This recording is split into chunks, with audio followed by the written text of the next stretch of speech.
আসসালামু আলাইকুম মাছ চাষি ভাই বন্ধুরা, দেশ এবং দেশের বাহির থেকে যে যেখান থেকে আমার এই ভিডিওটি দেখতে পাচ্ছেন, ভিডিওটি ভালো লাগলে একটি সাবস্ক্রাইব করে রাখবেন পরবর্তী নতুন ভিডিও দেখার জন্য।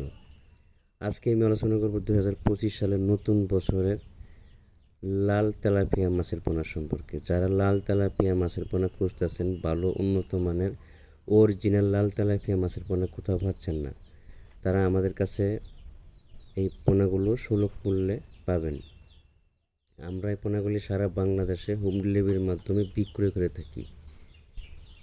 লাল তেলাপিয়া মাছের পোনা সংগ্রহ করার সময় আপনার 1 নম্বর বা 2 নম্বর আছে।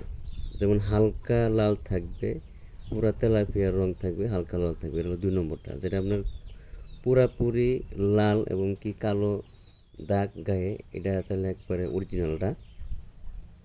এই ধরনের মাছের পোনা সংগ্রহ করার চেষ্টা করবেন, তাহলে আপনি মাছের পোনা সংগ্রহ করে ঠকবেন না। আমার মনে হয় সরাসরি হ্যাচারি ভিজিট করে মাছের পোনা সংগ্রহ করাই সবথেকে ভালো। কারণ কাকে বিশ্বাস করবেন? যাকে বিশ্বাস করা যায় সেই এই ধরনের বন্ডামি কাজ করে, মাছ কম দেয় ভালোটা দেয় না।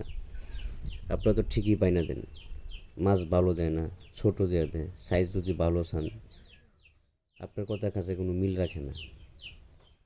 এই জন্য মাছের পোনা সরাসরি এসে দেখে শুনে বুঝে শুনে 2-4টা হ্যাচারি ঘুরে মাছের পোনা সংগ্রহ করাটাই সবথেকে ভালো।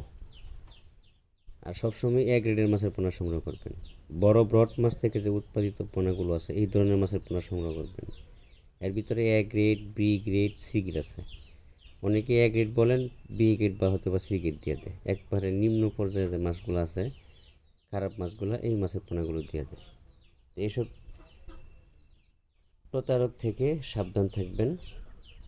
মাছের পোনা সংগ্রহ করার সময় একটু সতর্ক থাকবেন। আজকে এই পর্যন্তই। সকলে ভালো থাকবেন। আল্লাহ হাফেজ। কথা হবে পরবর্তী ভিডিওতে। ভিডিওটি ভালো লাগলে সাবস্ক্রাইব করে রাখবেন।